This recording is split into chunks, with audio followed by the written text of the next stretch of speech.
Jalen Brunson was awesome in game 4. I remember telling myself that if he does not come back out there on the court after leaving with that injury, the Knicks are all but over. This series was about to completely change, and not only did he return, but he went absolutely off with 15 points in the fourth quarter. Looked like a man possessed. How about this cross-court pass to Cat, realizing the double team on OG? You see that Tobias shifts. Now it's a 1v2. Wrong decision to go to Hart, leave Cat open for 3. I mean, that's just Duran making a rookie mistake, literally. And then Brunson just 1-on-1. That's an and 1 in the regular season every time. Playoffs, I'll let it slide. And then just nice little crossover. Brunson bounced past the cutting Josh Hart, who had a great game in his own right. You can see Azar Thompson is one of the best young defenders in the league, but he just doesn't stand a chance against Brunson. And man, once you get him on that hip, I mean, good luck, man. Step back, mid-range. Brunson was on one in this game, knocks down a 3 off of the Hart assist. Josh Hart, again, guys, getting the ball to the open man.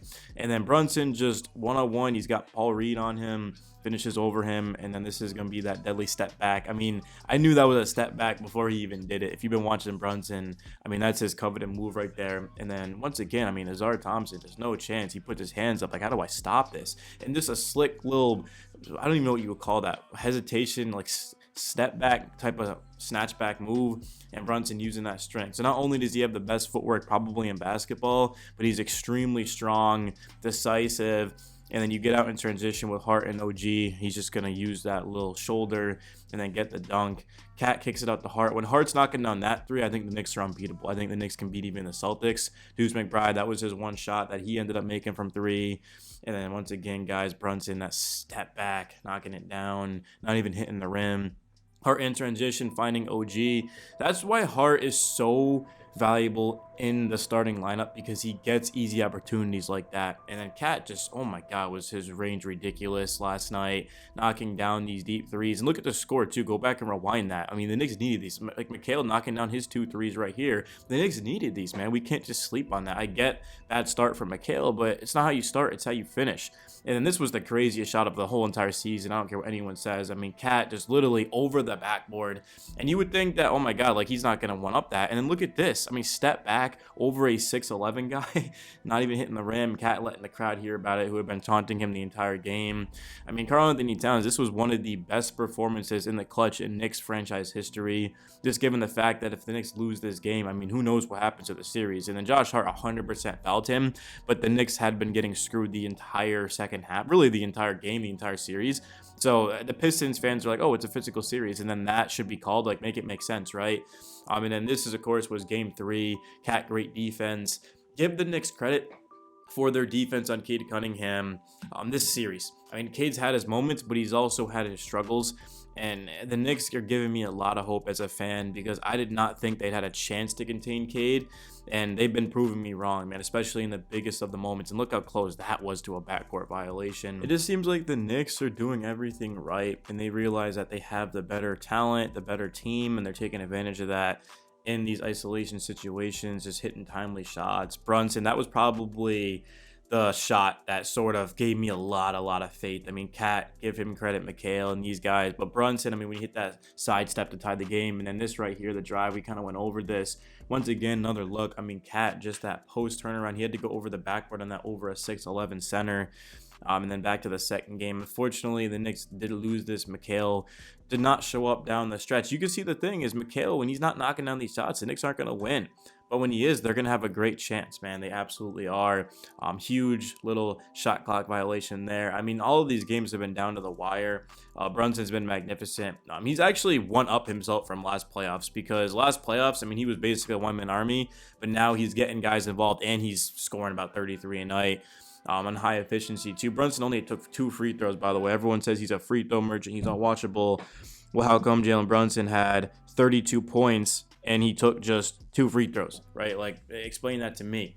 And I'm hoping that Mikhail honestly can turn it around and be a little bit more consistent from start to finish. Mikhail has not played well against good teams this year, and he's torched the bad ones. I mean, he's so important to this team on both sides. And we have to also account for his defense down the fourth quarter. Josh Hart as well. And OG, I mean, all three of those guys were playing lights out defense, which contributed to the Knicks winning. It's not just one side, right? Cat and Brunson went off, but defensively they had to get stops, and they certainly did. That was the craziest shot, man. Brunson getting that and one. The momentum was all in the Knicks' favor. This was a crazy game. The Knicks just absolutely blew out the Pistons in that fourth quarter. Probably the best fourth quarter the Knicks have ever had in a playoff, man. At least since I've been alive. I mean, I can't account for the 70s and the 90s, like things like that, but it was a great win for sure. Brunson in the second half, 8 of 12, starts off 4 of 15. He just gets better as the game goes on. And Cat also, his defense stepped up down the stretch of game one. He definitely had his struggles in the pick and roll, but he's been making a lot of adjustments. And Cat's been aggressive too. And if Cat can just be an average defender, I mean, we're talking about a top, I would say 15 player in the game, because he's elite offensively. He's one of the best passing bigs. He is the best shooting big. Of course, he's efficient getting downhill, makes his free throws, and he rebounds at an elite level too. He was second to Sabonis in terms of rebounds per game. Cat did a great job, and his defense was definitely amazing in game one. Helped the Knicks win, protecting the rim. I thought Cat did a good job, man. I definitely got on Cat a lot for his defensive struggles this season, but he has elevated it for sure. And it makes me think that I think the Knicks are honestly going to take out the Pistons at home tomorrow night, which is going to be Tuesday. I think the Knicks finishes off in 5, which pretty much we all said was the Knicks would win this game, win this series in 5. I mean, non-Knicks fans said that, oh, this is going to be a struggle. They might even lose. I mean, they said the same thing against the Philadelphia 76ers last year, and the Knicks took care of them in 6 games.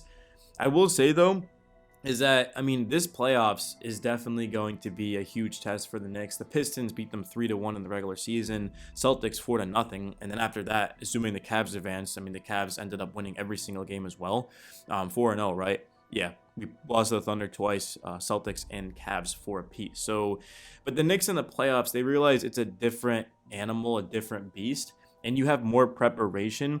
And Tibbs has actually done a good job, man. He really has with his rotations. Yeah, the bench hasn't performed, but I mean, if we're being honest, I would like to see the bench get more minutes, but at the same time, the Knicks probably aren't going to win games if they go to their bench more, because that means, okay, Brunson plays 2 or 3 less minutes. Josh Hart plays 4 less minutes, right? I mean, what's going to happen in those minutes? So that's kind of the problem here, is that you can't really fault Tibbs for playing the starter so much, because if he doesn't, then they're not going to win. So these guys are going to have to gut it out, and they have been gutting it out. It's just going to be the Celtics next series. I mean, assuming the Knicks take care of business tomorrow, or maybe on Thursday in Detroit. They'll win one of those two. I don't think this is going to go to 7 games. It better not go to 7 games. That would be a disaster to be up 3-1 and even force a game 7. And then the Knicks, I mean, they're going to get, actually, they would get extra rest, but I think the second round just starts. You don't have to wait for the first round to finish. I think Clippers and Nuggets are going to go 7 games. I wish it was like, oh, well, the first round has to finish first, because that way, I mean, there's going to be at least one 7-game series. Like, there's no doubt in my mind. Maybe the Rockets Warriors. In the East, I mean, I really don't think so. The East hasn't been that competitive, if I'm being honest. The Bucks and the Pacers, that's 3-1. The Cavs 3-0. The Knicks up 3-1. Celtics are up 3-1. The East has not been competitive. We all know that the East is basically 3 teams, though. It's the Cavs and the Celtics, and then it's like the Knicks have like a puncher's chance. Just watching the Celtics Magic, though, I think, and Tibbs is so relentless at watching film, like he's going to have a plan. The Magic have been competitive with the Celtics. Now, the Magic have a much better defense than the Knicks, and they've got bigger, lengthier wings, more athletic, so that kind of helps them for sure. But I think the Knicks can learn something from it. I don't think the Celtics are unbeatable coming into the playoffs, and I still have a video up, and I'm not deleting it because I don't switch up like that.